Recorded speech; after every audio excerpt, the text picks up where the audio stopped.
नमस्कार दोस्तों, आज बात करने वाला हूँ टीडीएस रेट चार्ट के बारे में जो कि सेक्शन 393 के अंदर है। हाँ जी दोस्तों, ये न्यू इनकम टैक्स एक्ट का सेक्शन है 393 जो कि टीडीएस के बारे में बोलता है कि कौन कौन सी आपकी पेमेंट्स होगी जब आपका टीडीएस काटा जाएगा, कौन कौन सी नेचर ऑफ पेमेंट्स होगी जहाँ पे आपका टीडीएस काटा जाएगा। न्यू इनकम टैक्स एक्ट 2025 1 अप्रैल 26 से एप्लीकेबल होने वाला है। ऐसे में जब आप 1 अप्रैल 26 में एंटर करेंगे तो आपको टीडीएस के बारे में समझना ज़रूरी है, क्योंकि उसी के हिसाब से आपको 1 अप्रैल 26 से अकाउंटिंग करनी होगी। ठीक है, तो चलिए समझते हैं डिटेल में। उससे पहले बताना चाहूँगा, जो भी भाई बंधु मेरे चैनल पे पहली बार है, इस वीडियो को पहली बार देख रहे हैं, जिन्होंने अभी तक सब्सक्राइब नहीं किया सब्सक्राइब कर लीजिए, साथ ही साथ बेल आइकन पे भी क्लिक कर लीजिए ताकि इस तरह का कंटेंट आपको मिलता रहे। तो दोस्तों, ये है मेरे पास लिस्ट टीडीएस रेट चार्ट की, जहाँ पे समझेंगे सेक्शन 393 के अंदर एक ही सेक्शन है और इसमें अलग अलग सीरियल नंबर है और सीरियल नंबर के हिसाब से टीडीएस के बारे में बताया गया है। जैसे कि सीरियल नंबर 1 की बात करें, 1 के पहले में सबसे पहला है इंश्योरेंस कमीशन। इंश्योरेंस कमीशन में कोई भी पर्सन अगर इंश्योरेंस कमीशन की पेमेंट कर रहा है, रेट यहाँ पे इनफोर्स में, इनफोर्स का मतलब होता है कि जो भी रेट गवर्नमेंट डिफाइंड करेगी कि भाई इस डेट से ये रेट एप्लीकेबल होगा तो वो रेट लागू होगा। लिमिट इसमें 20,000 रुपये है। ठीक है, नॉर्मल कोई कमीशन या ब्रोकरेज है तो उसमें 2% का होगा। स्पेसिफाई पर्सन, जो पर्सन कमीशन या ब्रोकरेज पे कर रहा है, ठीक है, उसकी पेमेंट कर रहा है तो 2% का टीडीएस रेट होगा और 20,000 की लिमिट होगी। 20,000 से क्रॉस होने पे 2% का टीडीएस कटेगा। अगर 2% यहाँ है तो इंश्योरेंस कमीशन में भी ये मान के चल सकते हो कि 2% का टीडीएस रेट रहेगा, लेकिन ये फाइनल नहीं है। जब गवर्नमेंट नोटिफिकेशन इशू करेगी कि भैया इस डेट से इस पर ये रेट लगना है तो वो उसके हिसाब से रेट लगेगा। दूसरा है rent, non specify person. Rent अगर पे किया जा रहा है नॉन स्पेसिफाई पर्सन के द्वारा, उस केस में 2% का टीडीएस होगा और 50,000 रुपये पर मंथ की इसके अंदर लिमिट होगी। 50,000 रुपये पर मंथ से ज़्यादा का रेंट पे कर रहे हो 2% टीडीएस कटेगा। रेंट अगर स्पेसिफाई पर्सन का है और प्लांट एंड मशीनरी का है तो उस केस में भी 2% होगा और 50,000 रुपये पर मंथ की लिमिट होगी।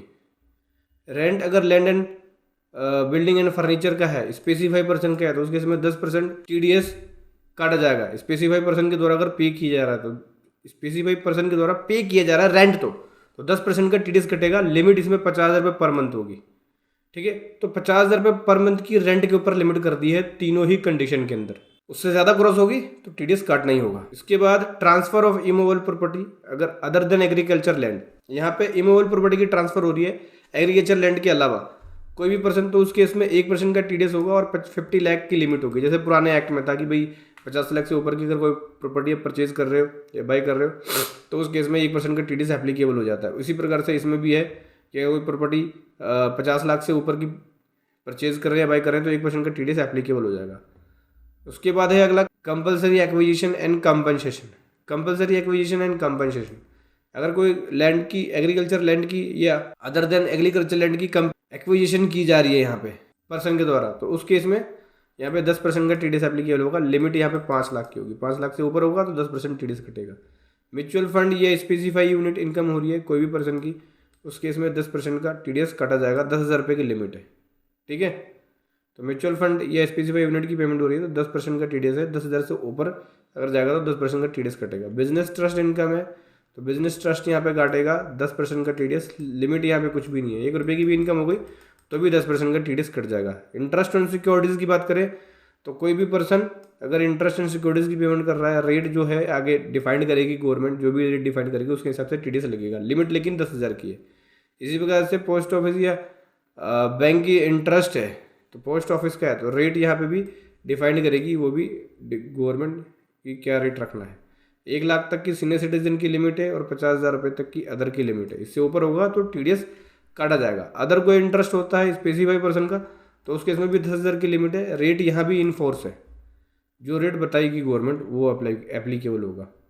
कॉन्ट्रैक्ट पेमेंट की बात करें तो यहाँ पे डेजिग्नेटेड पर्सन के द्वारा कभी किसी भी कॉन्ट्रैक्चुअल सर्विस की ली जा रही है, उसकी पेमेंट की जा रही है तो 1% काटा जाएगा इंडिविजुअल एंड एचयूएफ का और 2% अदर का। जैसे कि पुराने एक्ट में था कि 1% इंडिविजुअल एंड एचयूएफ को काटेगा और 2% other than individual and HUF, यानी कंपनी या फर्म का 2% कटेगा टीडीएस। सिंगल बिल की लिमिट 30,000 रुपये है और पूरे साल की 1 लाख की लिमिट है। ठीक है, मतलब कि एग्रीगेट अगर होता है 1 साल के अंदर, पूरे साल के अंदर, तो 1 लाख की लिमिट होगी। 1 साल से ऊपर की अगर कॉन्ट्रैक्ट 1 लाख से ऊपर की अगर कॉन्ट्रेक्चुअल वैल्यू की पेमेंट हो गई तो उस केस में टीडीएस अप्लाई हो जाएगा। या फिर सिंगल बिल भी 30,000 से ऊपर क्रॉस हो गया तो भी टीडीएस अप्लाई हो जाएगा। 1 या 2%, वो डिपेंड करेगा पर्सन के ऊपर की। कंपनी है, फर्म है, इंडिविजुअल है, एचयूएफ है, उसके अकॉर्डिंग लगेगा। ठीक है। Professional, technical and royalty service में 2% का रेट रहेगा। स्पेसिफाई पर्सन का 50,000 रुपये की लिमिट होगी थ्योरशोल। ठीक है। और डायरेक्टर के केस में नील होगी, लिमिट नहीं है डायरेक्टर के केस में। प्रोफेशनल फीस, टेक्निकल फीस या रॉयल्टी फी पे हो रहा है। देखो प्रोफेशनल पे तो 10% अप्लाई हो जाता है, कोई टेक्निकल फीस है तो उसमें 2% अप्लाई हो जाता है। डिविडेंड की पेमेंट हो रही है डोमेस्टिक कंपनी के द्वारा, तो 10% का टीडीएस रहेगा। थ्योरशोल लिमिट नील है, मतलब 1 रुपये का अमाउंट हो गया तो भी टीडीएस कटेगा। लाइफ इंश्योरेंस मैच्योरिटी की पेमेंट हो रही है कोई पर्सन को, तो 2% टीडीएस कटेगा, 1 लाख की लिमिट है। परचेज ऑफ गुड्स का है तो बायर यहाँ पे टीडीएस काटेंगे, 0.1% है, और 50 लाख से ऊपर होगा तो कटेगा 0.1%। कोई बेनिफिट या प्रिक्विजिस्ट है स्पेसिफाई पर्सन का तो 10% टीडीएस कटेगा, और 20,000 की थ्योरशोल लिमिट है। E commerce payment, e commerce को अगर ई कॉमर्स ऑपरेटर को, ई कॉमर्स पार्टिसिपेट को अगर ई कॉमर्स ऑपरेटर पेमेंट कर रहा है तो 0.1% का टीडीएस काटा जाएगा। लिमिट नील है, 1 रुपये का अमाउंट होगा तो भी टीडीएस काटा जाएगा। वर्चुअल डिजिटल एसेट्स यानी क्रिप्टो की बात की जा रही है, अगर क्रिप्टो की यहाँ पे पेमेंट की जा रही है तो 1% का टीडीएस काटा जाएगा। लिमिट यहाँ पे नील है, 1 रुपये के भी ट्रांजेक्शन हुए अगर क्रिप्टो की, आपने बाई कर लिया क्रिप्टो, और तो उस केस में 1% का टीडीएस अप्लाई हो जाएगा। Payment to non resident, non resident को पेमेंट होगी तो कैसे यहाँ पे टीडीएस लगेगा। कह रहे स्पोर्ट्समैन या एंटरटेनमेंट इनकम हो रही है तो उस केस में 20% का टीडीएस है। फॉरेन करेंसी बॉन्ड्स या फॉरेन लोन इंटरेस्ट है, ठीक है, तो उस केस में 4, 5 और 9% है, वो कंडीशंस के ऊपर डिपेंड करेगा। बिजनेस ट्रस्ट इनकम है नॉन रेजिडेंट के द्वारा तो 5% या 10% लगेगा। म्यूचुअल फंड और कंपनी यूनिट्स है तो उस केस में 20% या टेरिटरी रेट लगेगा, जो भी रेट उसमें डिफाइंड है।